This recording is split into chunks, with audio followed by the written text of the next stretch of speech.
If you are new here, welcome to my channel. My name is Kia, and if you are a returning subscriber, hey there.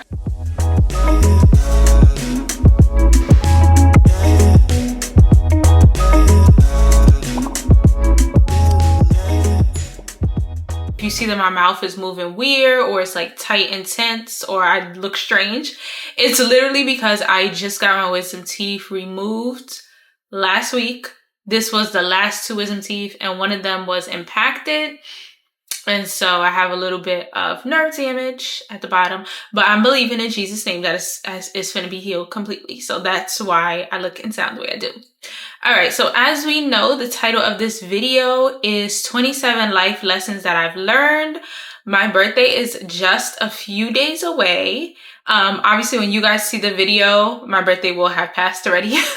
But my birthday is just a few days away. So I want to share 27 life lessons, 27 jewels with you guys. Okay, so the first one that I wrote down is stop seeking the validation of others / waiting on people to approve your personality and choices. This one is a huge lesson that I have learned in my life up to now. I'll just give you guys a little backstory. For a majority of my life, I was a people pleaser. You know, those tendencies sometimes still try to come up, but I recognize them now. I was a top tier people pleaser. Everything I did in my life, I felt like I had to get somebody else's approval in order to do it. And it would be like just little things. And I would, for example, ask people around me questions about my decisions, and if they lean towards not liking my decision or they thought something that I did was dumb or foolish, then I would start to feel bad and just be like, okay, well, you know, maybe they're right. Maybe they know best, even if it wasn't in my best interest, right? So you cannot live your life for the validation of other people. It will literally make you sick. And we see this in social media all the time. How many times is somebody literally at the top of the game? Everybody likes them. They could never make me hate you, right? I mean, something happens and you look in their comments a few weeks later and now everyone has turned against them. That's literally how it goes. People are so finicky. They'll be for you one day and against you the next. So you cannot live your life for the validation of other people. It's okay to value other people's opinions. It's okay to trust people. But when you start living your life solely for the validation of other people, solely based on other people's opinions, you will be sick emotionally, physically, spiritually, because God doesn't want that for you. Period. The next one is that being a follower of Christ does not guarantee you an easy life. Now, I know this may or may not resonate with some people. You know, I am a Christian, so I am a follower of Jesus Christ. And one thing that I'm learning in my 27 years here on this earth is that just because you follow God, just because you follow Jesus does not mean that your life will be peaches and cream. It will not be a bed of roses. And I feel like a lot of people have the misconception that, oh, once I give my life to God, once I give my life to Christ, once, I start going to church or whatever it is that they say, things will be different. My life will not be subject to bad circumstances and different things. But that's not true. It's just not true.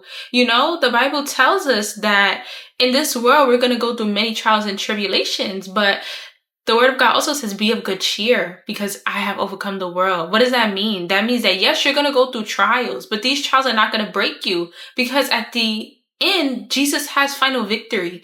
So I'm just learning that I can't reason and pity myself and be like, oh, well, God, that's not fair because I go to church and I pray for people and I read my word and I do this. And it's like, okay, but that does not exempt you from going through the trials of life. It just means that when you go through these trials, won't destroy you, but you're still going to go through trials just like everybody else because we're in a fallen world. Number 3, comparison is the thief of joy. I know everyone is used to hearing this term before, right? Or has heard it before. Comparison truly is the thief of joy. So many times, so many years, months, hours, minutes, seconds of my life have been literally wasted Comparing my circumstances, my finances, my relationships, my career to other people's.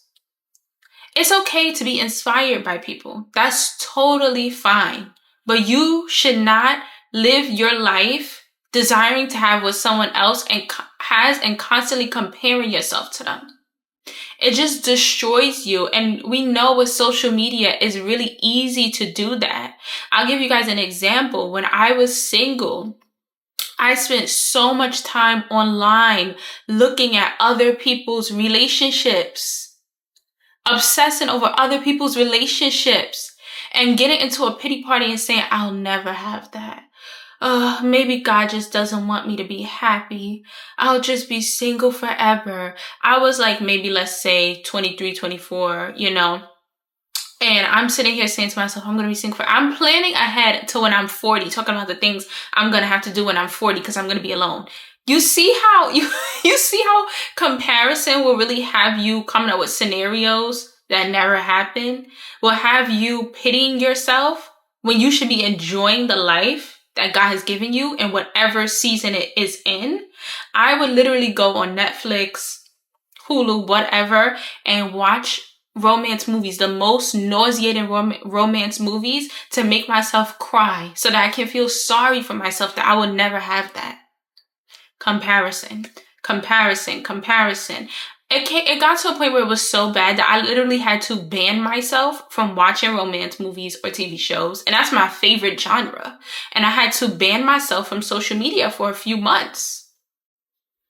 Because without that, I did not have the self-control at that time to say, stop comparing yourself.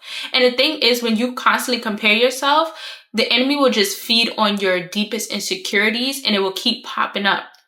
How many times have I heard people say like, oh, when I was dealing with infertility, I would look on social media and all I would see is people having babies. When I was single, I would look on social media and all I would see is people being engaged, people getting married, all of the things that I wanted and I did not have.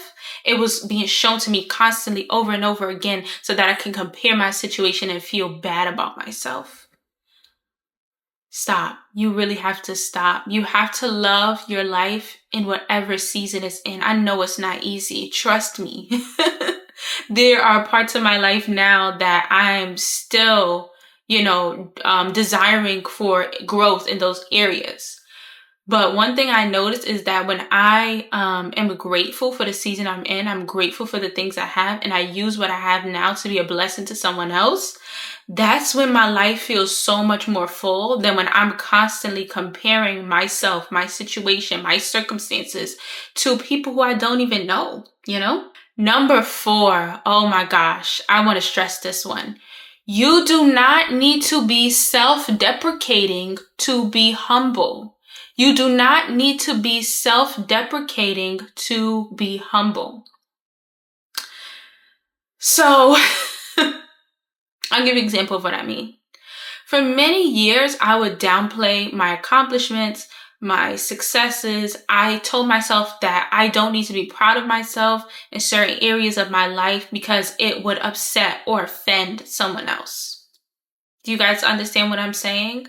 I would literally downplay or make myself smaller so that I could make other people feel better. And it wasn't that anyone was necessarily asking me to do that. I felt that obligation. I felt like I needed to do that to show that I was humble. But that's not what humility is. So according to the Merriam-Webster Dictionary, humility is described as freedom from pride or arrogance, the quality or state of being humble. So it's freedom from pride or arrogance, right? When you're self-deprecating, you are reducing yourself. That's not humility. Humility is being aware of who you are, your accomplishments, your status, whatever it is, but not allowing the pride of that position or that status to rule your mindset, to make you become arrogant. You understand what I'm saying? You can have a lot of money and be a humble person, because I've met people who have a lot of money and are humble people. You can be very accomplished or very educated and be a humble person, right? But But self-deprecating is another thing. Self-deprecation tells you I literally have to make myself the smallest form in order for me to be accepted by other people. And that's what I did. Okay, number 5. To have strength in public, you need to spend time with God in private. Oh my gosh, this one is so important. I cannot stress the amount of times in my life where I have spent time with God privately, not letting anyone, know, not going on social media saying, look, guys, I'm fasting. Look, guys, I'm reading Bible verses. But me just intentionally making time to spend with God, to read, to pray, to fast, to listen to music, to listen to a word, to just journal or, read devotionals and commune with God. I did that in private. And God gave me the strength publicly to deal with different situations in my life. Not because I'm so amazing, but the Bible says that when we are weak, that's when He's strong.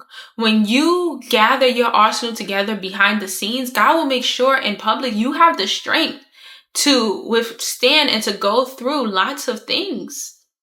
Like, there was a point in my life where I was at a job where I was constantly belittled, berated, treated not great. And a lot of people turn to different vices in order to cope with the environment of that workplace. And I turned to God and I turned to Jesus and I said, okay, let me just get the strength from God. And because of that, I was able to publicly deal with things without needing a vice. And you understand what I'm saying? Without needing an additional vice. So spend time with God in private. Nobody has to know what you're doing. No one has to know all the details about your relationship with God or, how many times a day you pray or whatever. That's between you and God. But I guarantee you, if you spend time with Him in private, you will be strong in public. He will give you such a grace, such a peace to be able to go through situations in life. And trust me, you will face situations in life. Okay, number 6. No one can stop what's meant for you, no matter how hard they try. Man. I'm just learning in life that what's for you is for you. What's for you is really for you. You know what I'm saying? Like, there will be people and circumstances that will try to discourage you, that will try to stop you from achieving your goals or accomplishing the plans that God has for you. But no one can stop what's truly for you. If something enters your life and it leaves, then that thing was not for you.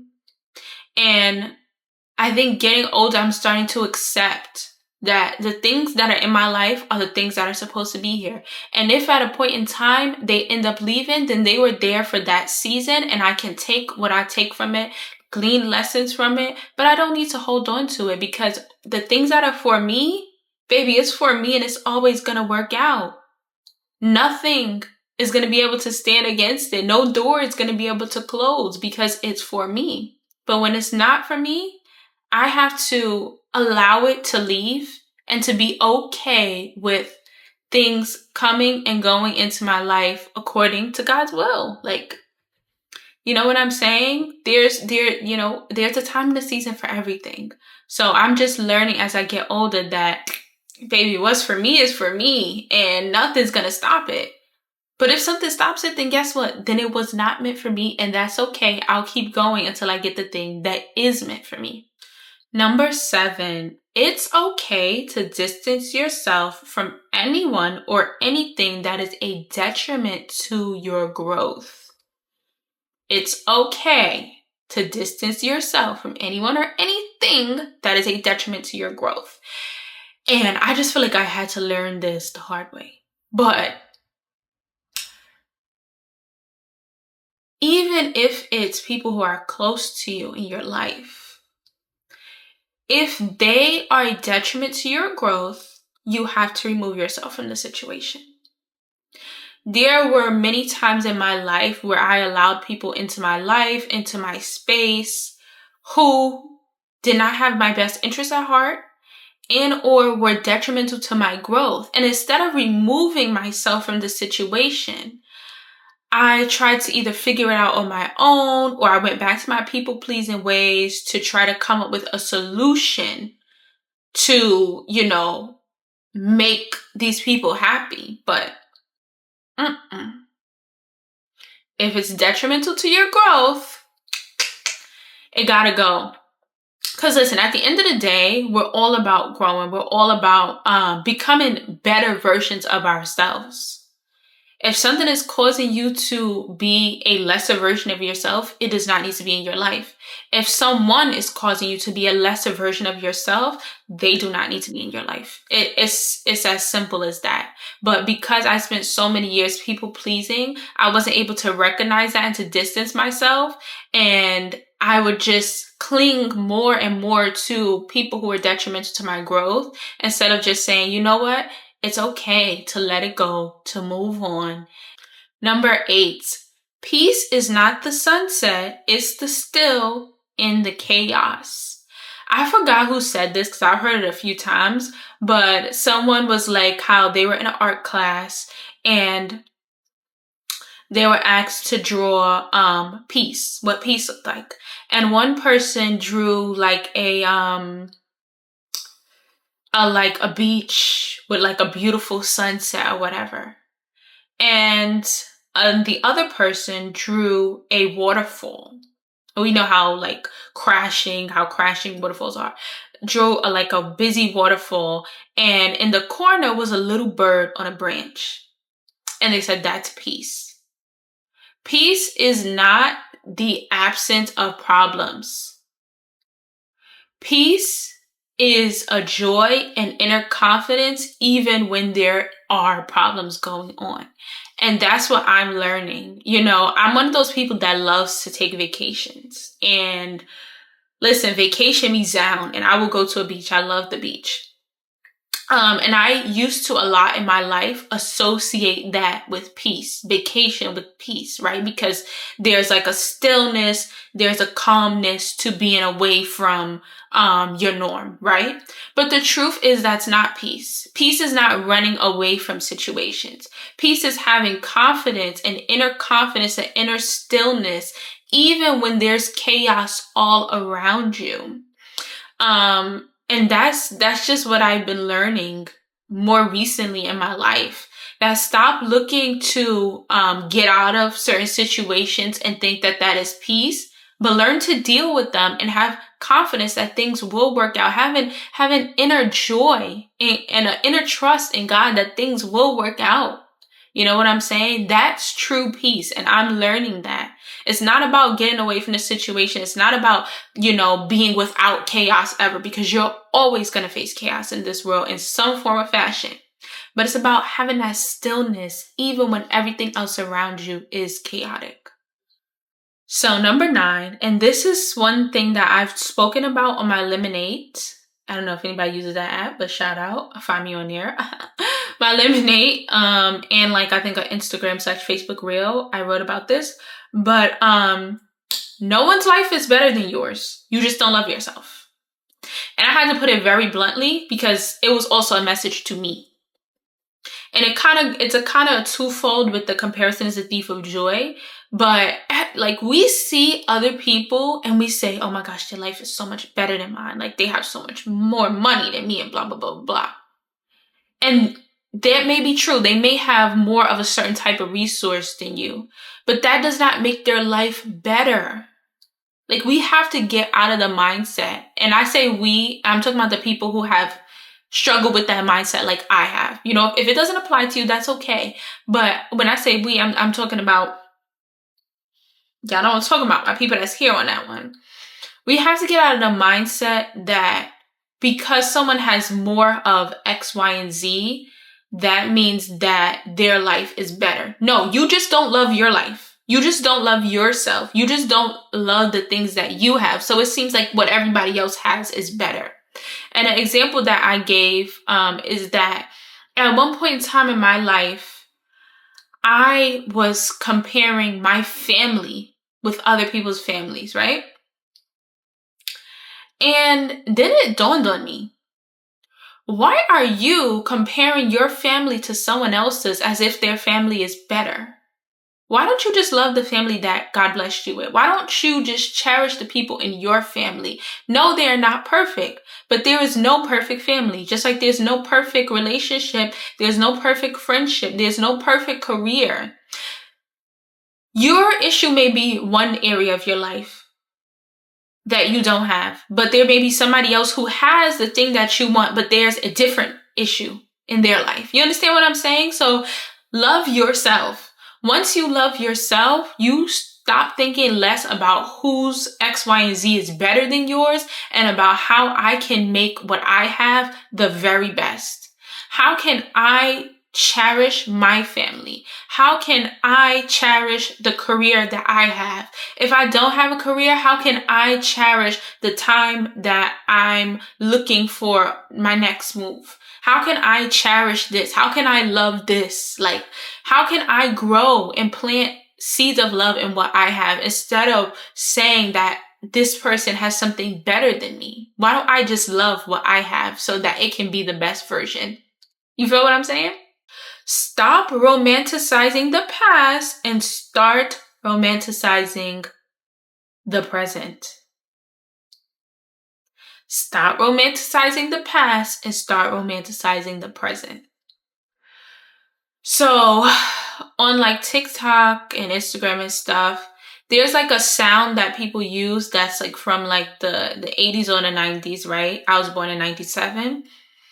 And people put it over like old videos, like VHS tapes of people going shopping for Black Friday or how homes used to look in the 90s, and different things like that. And they say nostalgia.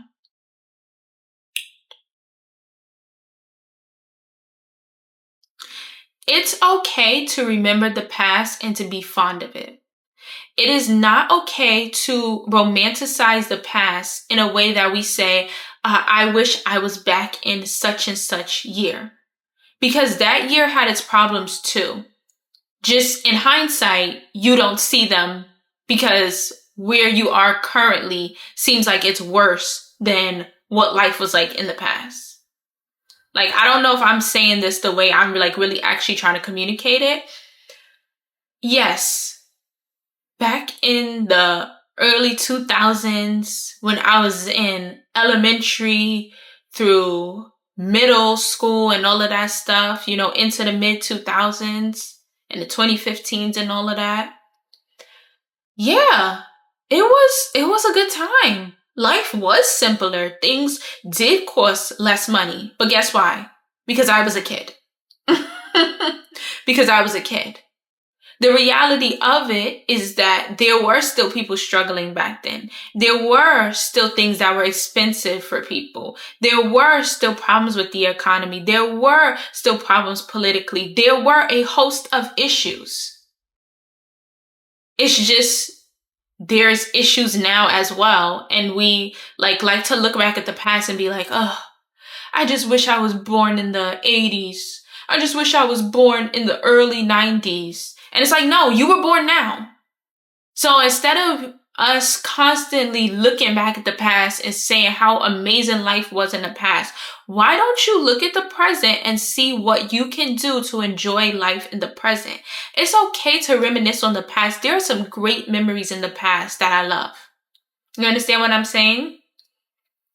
My father was alive in the past. My grandmother was alive in the past. My great aunt was alive in the past. You know what I'm saying? My uncle was alive in the past. There were family gatherings that involved so many more people in the past because those people were alive. And they're no longer here. And it hurts. It does. But it's easy to look back and say, well, I wish it was that. And then you stop wanting to move forward in the future. But guess what? Those things are past. It's time to move forward. You don't forget about them. You don't forget about the people that you lost along the way. You don't forget about the family members, the friends, the things you did. But you say, okay, that part of my life, I am not allowed to go back to. We only live in present and future tense. We're not allowed to go back and redo things. So instead of constantly wanting to be in the past, look forward to the future. And I feel like this is not a shot at boomers or anything, because my mom is a boomer. I feel like sometimes when I talk to boomers, they're so heavily ingrained in the past. And it's good to know about the past, because we don't want to make the same mistakes in the present. But it's so much so that they don't want to live in the here and now, in the present, because they're like, well, this happened to me, and this happened to me, and this happened to me. We have to heal from the past. We have to heal from the past and move forward to the future. Because if you romanticize the past so much, you start to not even want to live in the present anymore. The present seems so like such a letdown to you. So we can like the past, we can love things about the past and cherish memories, but you have to always keep moving forward. It's literally the only way to live your life. Like, number 11, you cannot be lazy and expect change to just happen. We are a microwave generation. Like, it's true. Like, it's true.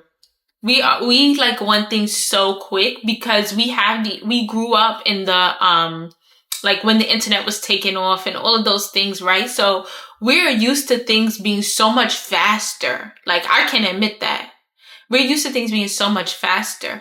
But in that, sometimes we don't realize that everything does not come fast. Everything does not come quick. Like, that's just not realistic. Like, everything does not come quick. Yes, there are people who get their fame quickly off social media. Yes, there are people who, come into money quickly or come into fame quickly and all of these things like that. And that's great. But like, that's not everyone's story.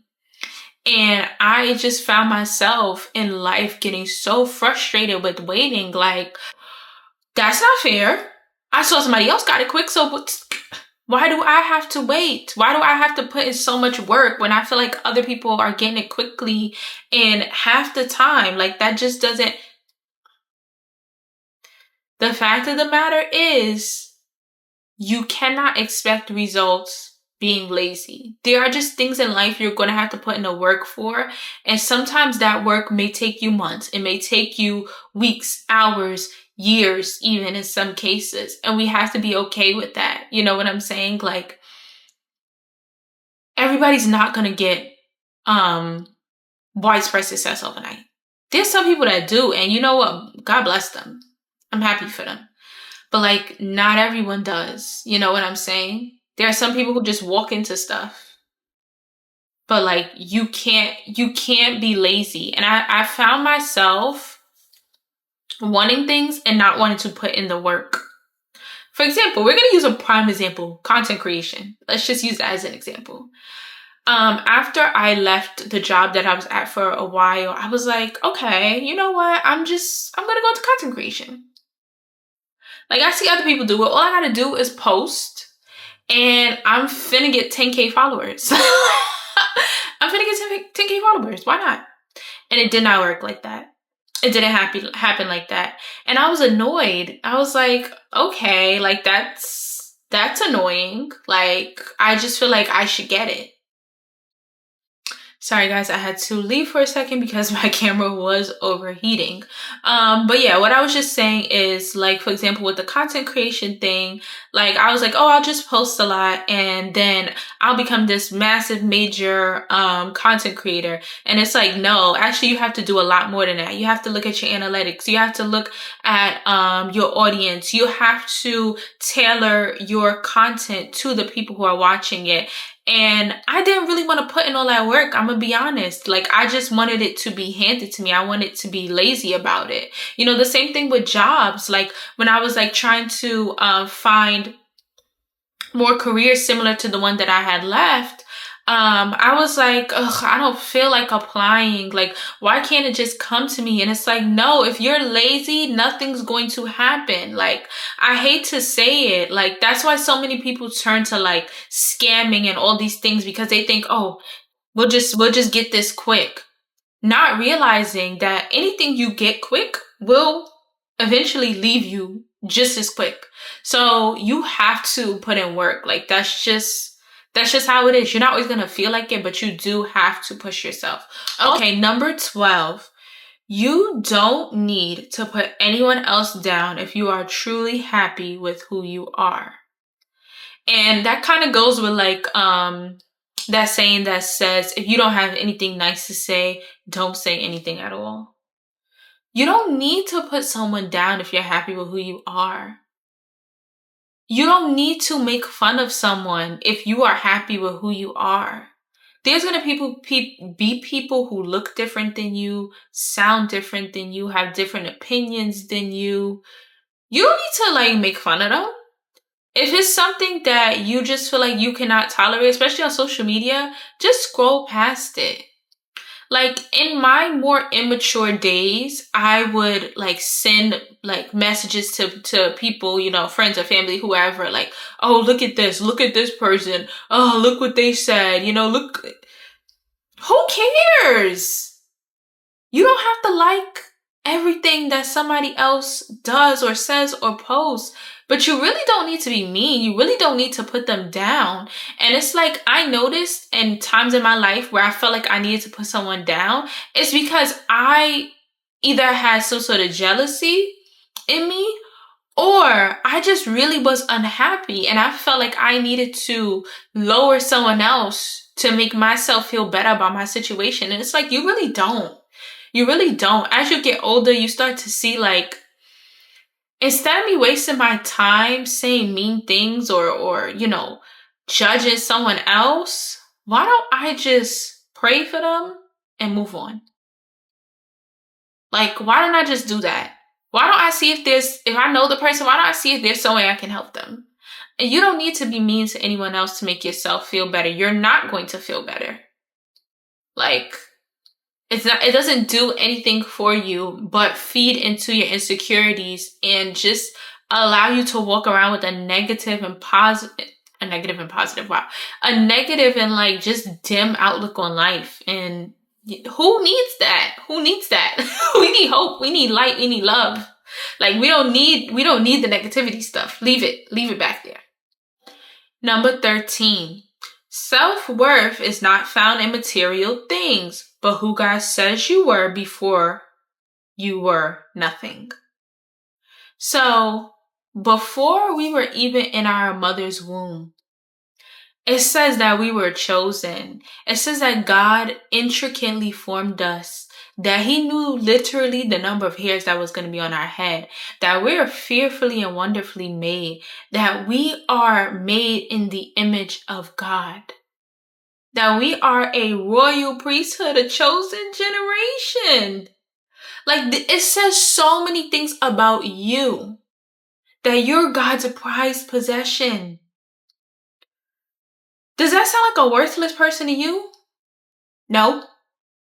It don't sound like a worthless person to me. There have been so many times in my life where I wasted my time tying my worth to material things that really don't matter. I want y'all to understand that really don't matter. After I left the job that I was at, and I talked about this in my video with my husband, but after I left the job that I was at, there was a season in my life, I kid you not, guys, where I was literally crying almost every single day. Where I was going to sleep and dreaming about this job. Dreaming about this job. Like it was in every crevice of my mind. Do you understand me? I was crying every single day. Because now that I no longer had this thing, I felt worthless. I literally felt like so low. Like I felt like gum stuck on the bottom of somebody's shoe because of a job. Because my worth was so ingrained in that job. because people thought that job was so cool, even though it was eating me up inside. I would tell people, oh, I work at such and such. Oh my gosh, that's so amazing. That's so cool. Your life is so cool. And I took on that as you're so cool. You're so amazing because you work there. Not because of all the other things that I said. Because I'm made in God's image, because I'm fearfully and wonderfully made, because I'm special, because I'm free, loved, chosen, all of these things. No, my worth was literally to me just in that job. And without it, I felt so low. You understand what I'm saying?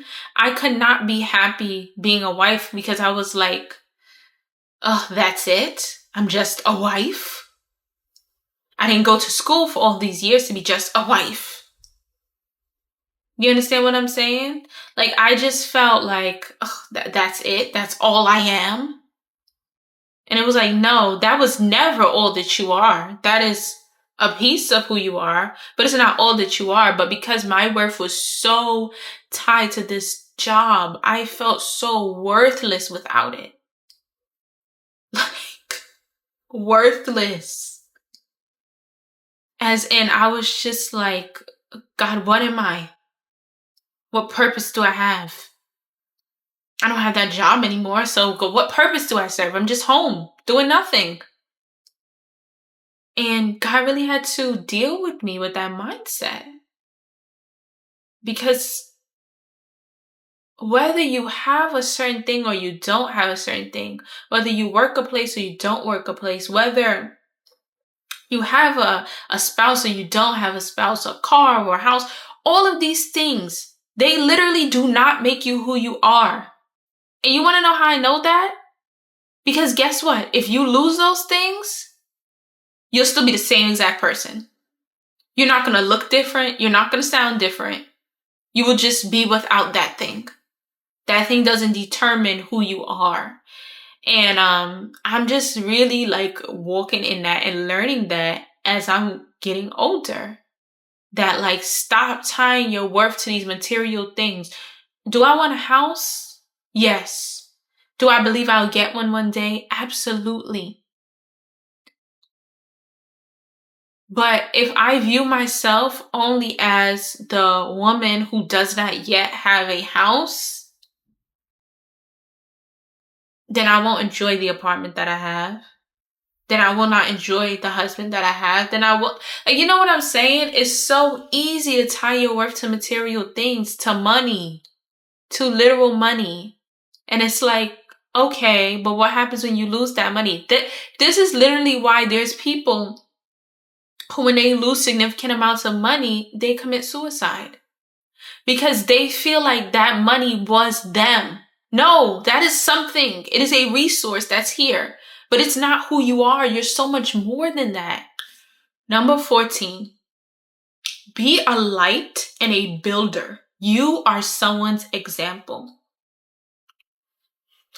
I can't stress this enough. You are someone's example. I am someone's example.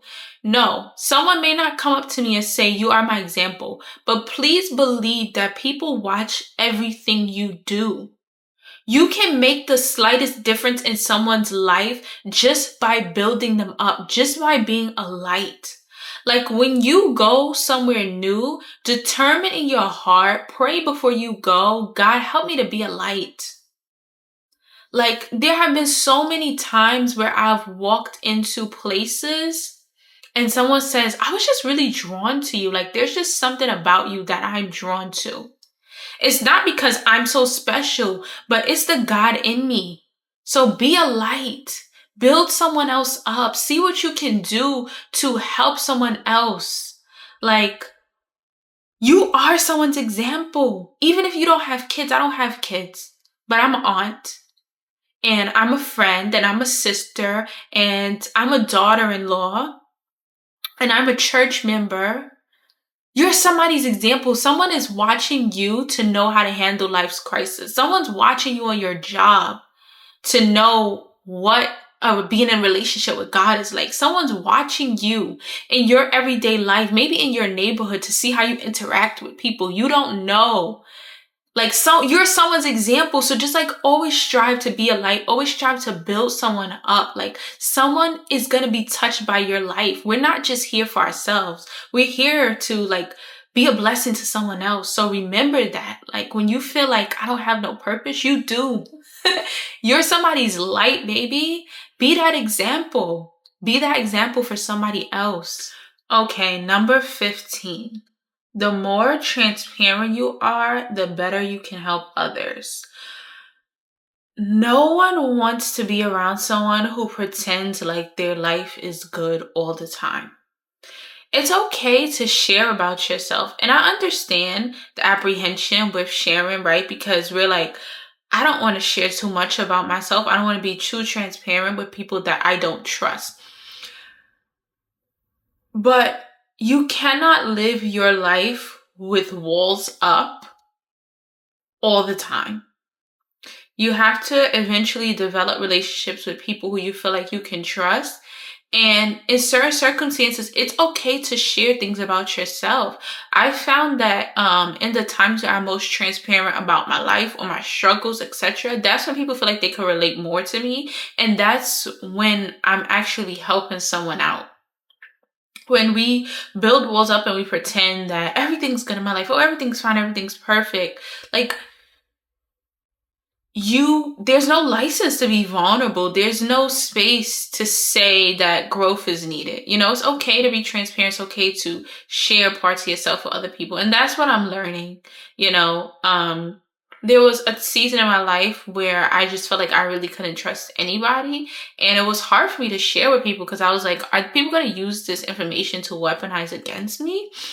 But you just have to grow past that and break down those walls and find people that you can be transparent with and share with, because when you're transparent, it's so much more helpful to people than when you put up a facade. Okay, number 16. You do not need to get revenge on anyone. Let your light be the revenge. This one is like, for example, we've all been in situations where someone has done us dirty. They may have squandered. They may have squandered your reputation. Excuse my lips. Yeah, no, I'm still working through. They may have squandered your reputation or said something about you or just treated you unkind. But you really don't need to get revenge. Listen, in this life, what you reap, you sow. So you don't have to try to get revenge on anyone. But what's the Bible say? Vengeance is mine, says the Lord. Let God handle them. There have been times where people have done things and I'm like, oh, I would love to do bop, bop, bop. But then I think about it, I'm like, what would that really do? I show that I'm just as bad as them when I stoop to their level and try to do something to them. It's best I just let God handle it. Because at the end of the day, God knows them and knows what they need in order to turn their lives around. He knows just the right recipe for them, for the way that they act. So I learned just don't stop worrying about seeking revenge on anybody. Stop worrying about showing people that you've one-upped them.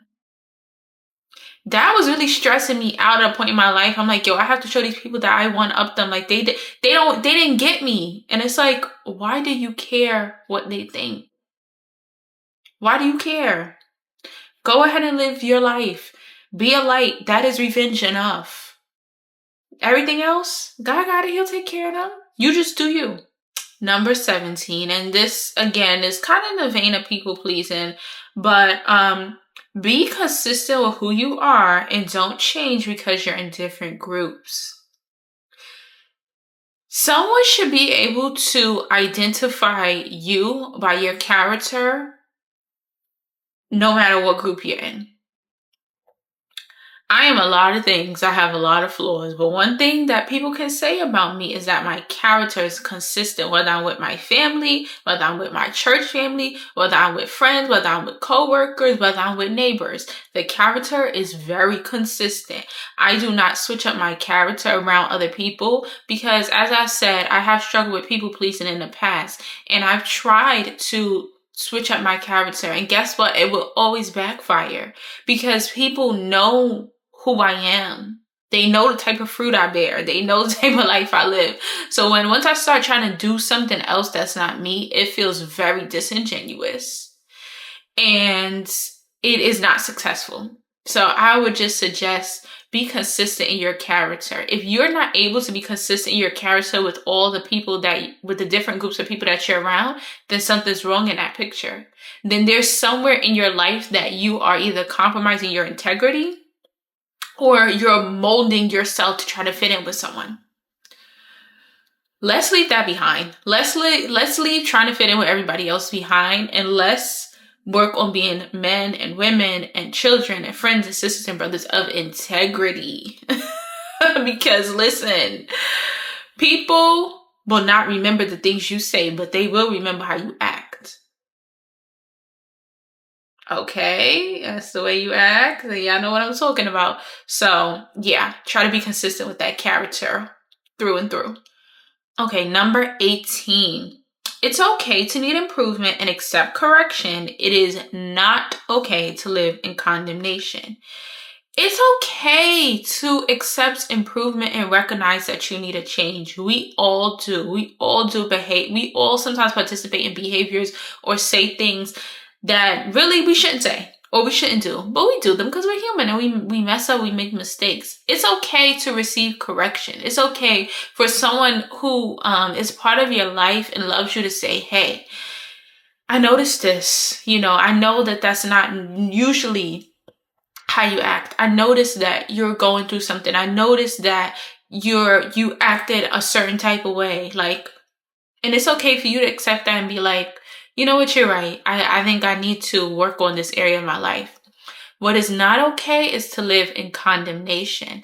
And when you live in condemnation, you are subjecting yourself to constant judgment. And when you're condemned, a penalty needs to be paid for your wrongdoing. And I want to let you know that Jesus Christ already paid the penalty for sin. He already paid the penalty for wrongdoing. So there's no reason why you need to live in condemnation. Forgive yourself. We all make mistakes. There, have been so many times in my life where I found myself living in condemnation simply because I did not want to forgive myself for something that God already forgave me for. Why am I holding, myself hostage? Telling myself, you need to suffer. You need to accept less. For what? For what? Why am I doing that? Why am I subjecting myself to that sort of punishment when the price has already been paid? I already asked for forgiveness for my sins. God already forgave me when I asked. It's okay for me to make correction. It's okay for me to notice that I need correction in myself. It's not okay for me to tell myself, you're bad. It's not okay for me to judge myself harshly as if I am not a human and make mistakes. It's not okay for me to not forgive myself because I think that I don't deserve forgiveness. That's a crazy concept. If God already forgave you, how can you say to yourself, I don't deserve forgiveness? Condemnation will really have you losing hope.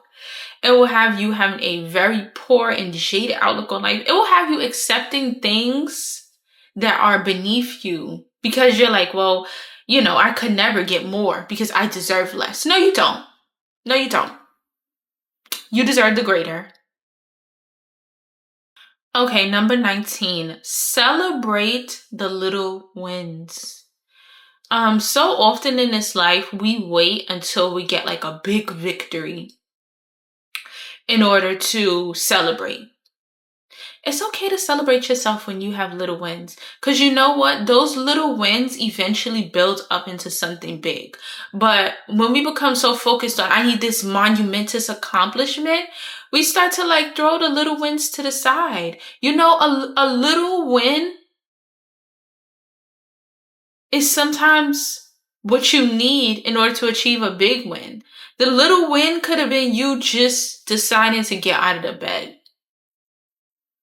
The little win could have been you deciding to go for a walk. The little win could have been you consciously making an effort to, spend time with God every day. But then those little wins add up and they turn into big wins and they turn into big victories. So celebrate the little wins. Celebrate the little accomplishments. Because really nothing is little. All of these things that you do are big achievements. But, in the grander scheme of things, we think of them as little because it's not something that's praiseworthy. But celebrate the little wins. Celebrate those little victories, because that's what builds into a success story. Number 20. You have control of your thoughts. You do not have to think everything that pops in your mind. You can reject unfruitful thoughts. Oh my gosh, guys. So I've spoken about this on my Instagram and Facebook Reels some, but and a little bit in the video with my husband that we made. But in 2020, I had very, very, very bad anxiety during the pandemic. I didn't know what was going on. I didn't feel like myself. I was like just so afraid and trapped. And, I thought I got over that hurdle. And then in 2022, when I started dating my husband, I got a lot of anxiety, about just being in a relationship, because I had been extremely hurt by someone in my life prior. And it just caused me to be very, very afraid to move forward in the future. Just very afraid, just in general. All of these kind of feelings of unworthiness, of, did God really love me? Of, like just lots of intrusive thoughts entered my life during that time. I was having trouble sleeping. I would go to work and I would fall asleep during work and people would laugh, and I know they didn't mean any harm by it, and they didn't understand why I was falling asleep, but it was because I was under such stress and anxiety, that I wasn't sleeping and I was having a hard time praying. And I felt so confused. There were so many thoughts in my mind all at once. Should I stay? Should I go? There was just craziness. And I did end up seeking some therapy and getting counseling from my pastors, and, seeing a Christian therapist as well, and making the steps to change these things. But my point is that during that time, the therapist that I spoke to, I thank God for him because he was a Christian, and he just gave such like godly wisdom. One of the things he said to me is that you don't have to think every thought that comes into your head. And to me, that was mind-blowing, especially going through intrusive thoughts, because during that time, I felt like my mind was being invaded, right? So I was like, I have to listen to these thoughts because like they're coming into my mind. But that was a trick of the enemy. And he told me, you don't have to think all of these things that come into your mind. He was like, you have the power to reject those thoughts.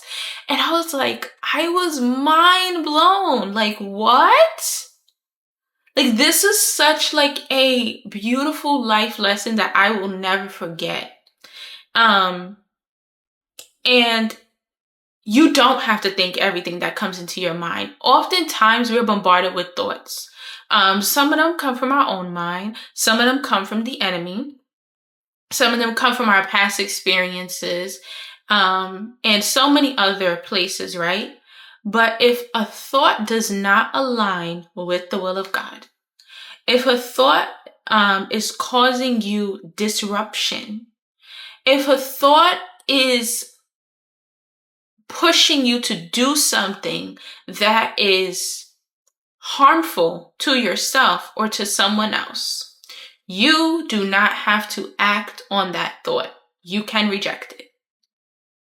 Hear me when I say you can reject it. You do not have to accept everything that comes into your head. You can say, I reject this thought in the name of Jesus. You can acknowledge that it's there. Do not deny it. And that's one thing that I was like, oh, you just act like it's not. No, you don't pretend that the thought is not there. You acknowledge the thought is there and then you reject it. And you fill your mind up with the things of God so that the things of the enemy will slowly be pushed to the back burner. Those intrusive thoughts and things that really have no place in your mind anyways, they will flee.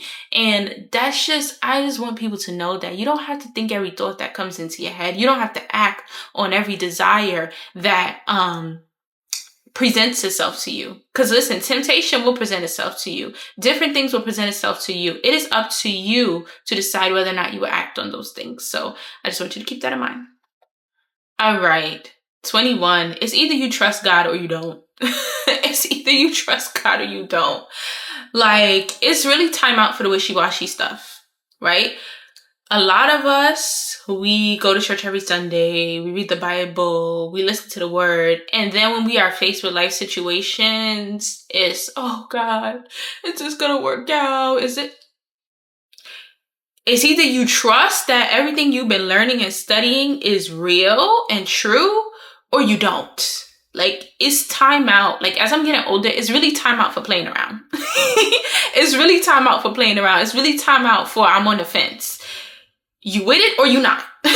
Like, make up your mind. We need to be people with a made up mind. You serving him or not? You trust in the word or not? It's not a buffet. Like my apostle will always say, it's not a buffet. You don't get to pick or choose. It's either you believe the whole thing or you don't believe it at all. It's either you eat the whole thing or you eat nothing at all, you know? So I'm a big girl, you know? At this point, I'm 3 years away from 30. It's either you trust them or you don't. We are the church mothers now. We're turning into that generation of the church mothers. So it's either you trust them or you don't, baby, okay? 22, be honest and say no when that's how you feel. In other words, it's okay to set boundaries. I feel like that's one of the most overused words though nowadays. Everybody's like, boundaries.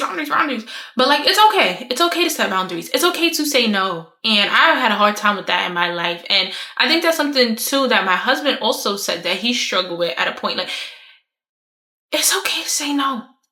It doesn't mean you hate the person. It doesn't mean you don't love them. It doesn't mean you don't respect them. But it's okay for you to disagree and say no. That's how I feel and I'm standing on it.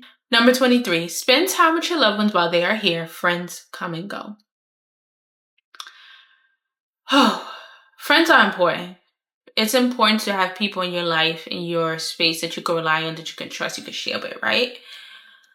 But what's even more important is your family. And I know not everyone has good relationships with their family, so that if this doesn't apply to you, then I understand.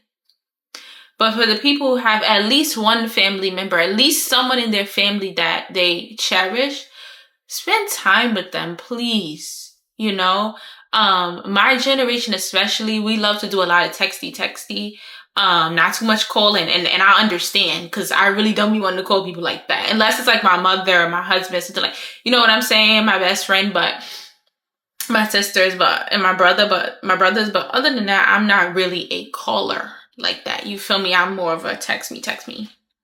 But we gotta get out of that, man. Like, we really have to get back to the hotline bling, give it a ring, okay? We have to get back to the let's meet up in persons, because your family is going to be a part of you whether you decide to talk to them or not. Friends come and go. Now, of course, you have your solid ones and all of that. My point is that don't take your family for granted. Don't take for granted that they will always be here. You know what I'm saying? When I was 19, my father passed away.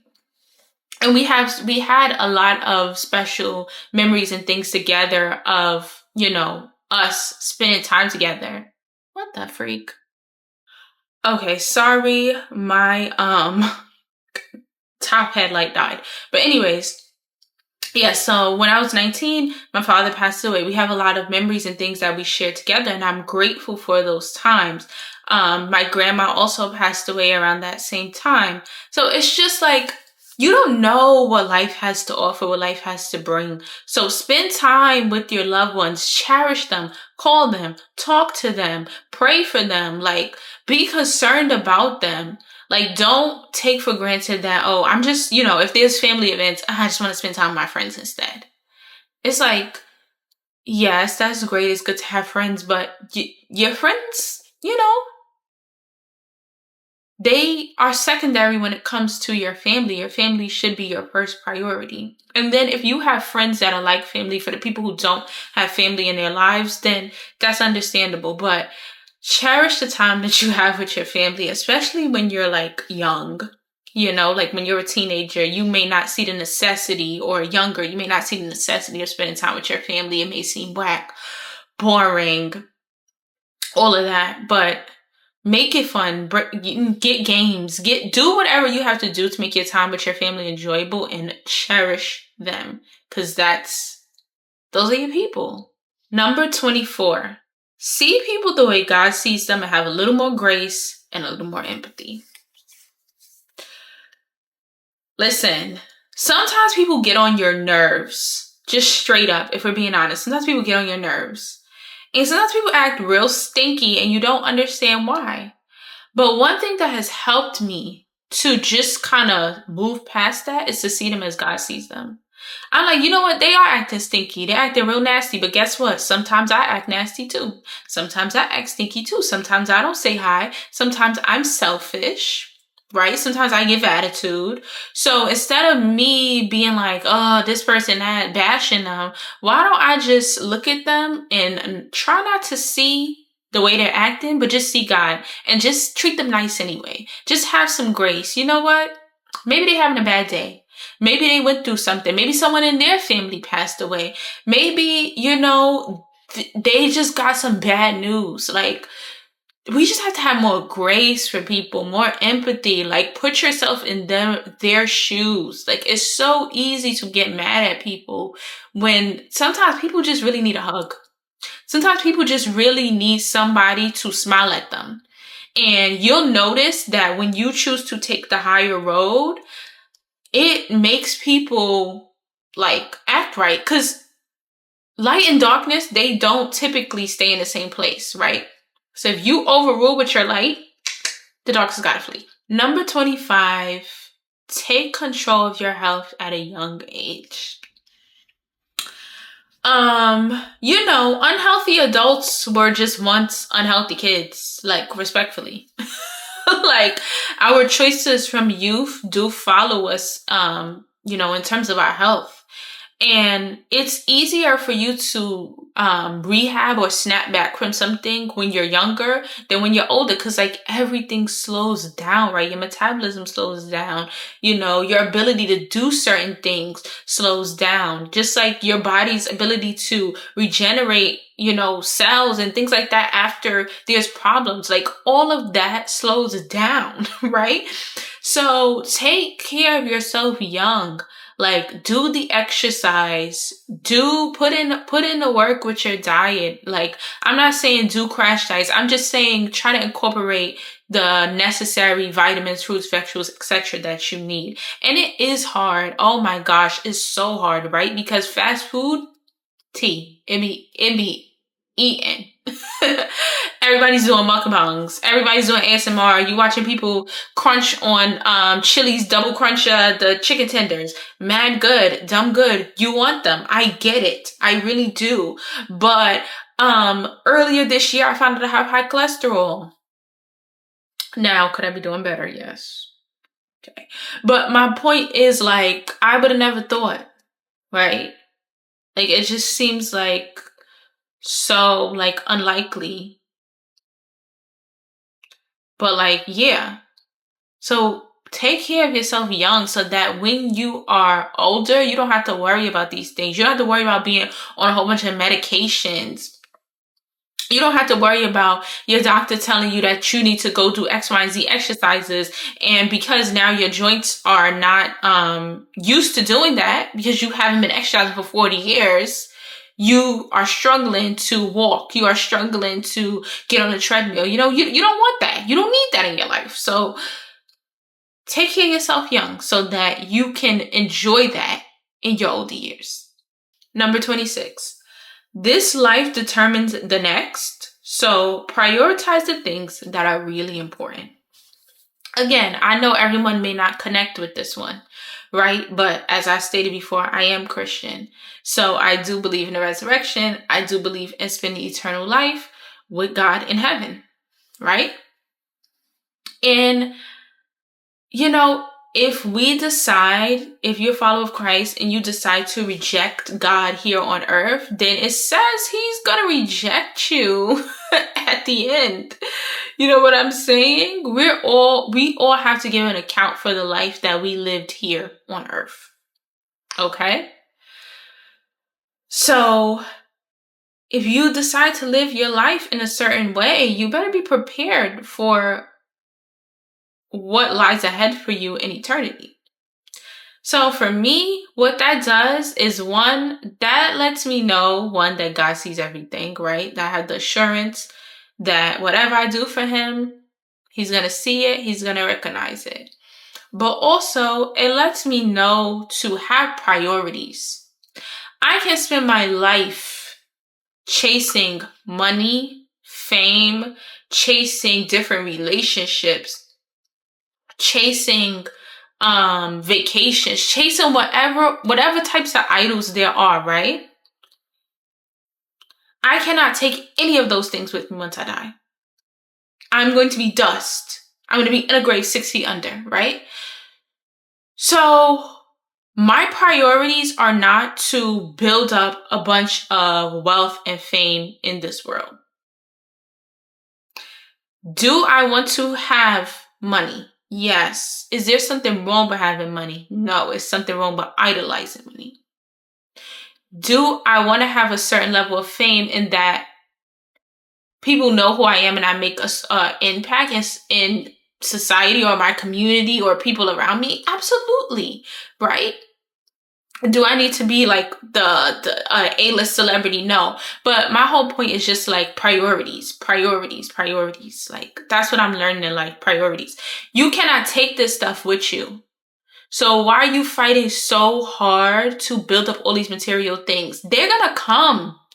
Do what you gotta do, serve God. You're gonna get everything, right? The Bible says, seek first his kingdom and his righteousness, and all these things shall be added unto you. All these things mean everything.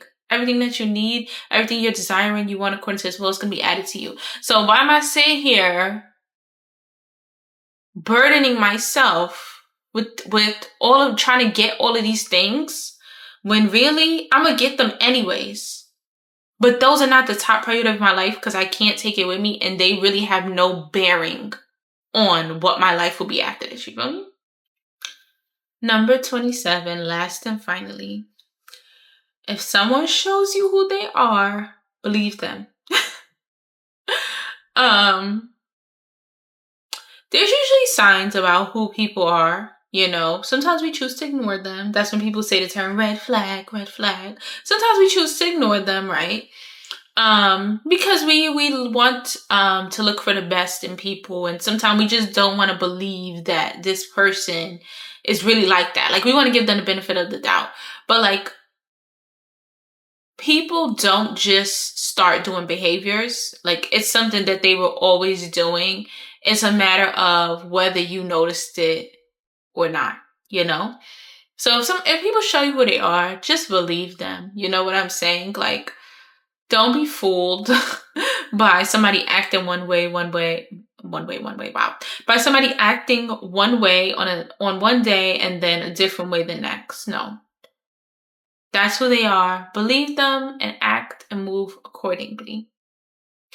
Thank you guys so much for watching this video. I know it was a little long, but I just wanted to share 27 little jewels that I have learned throughout the years. I'm so grateful to God to be able to experience my 27th birthday. I am just so happy to be here on YouTube chit-chatting with you guys. It's going to be a great year. I have some really fun content coming for y'all. Thank you for the people who have subscribed so far. Thank you for anyone who's watching. Give this video a like, subscribe please. Comment below what was your favorite takeaway from this video. Drop your advice. What have you learned? You know, how old are you? 97 gang stand up. And I'll see you guys in the next video. Bye.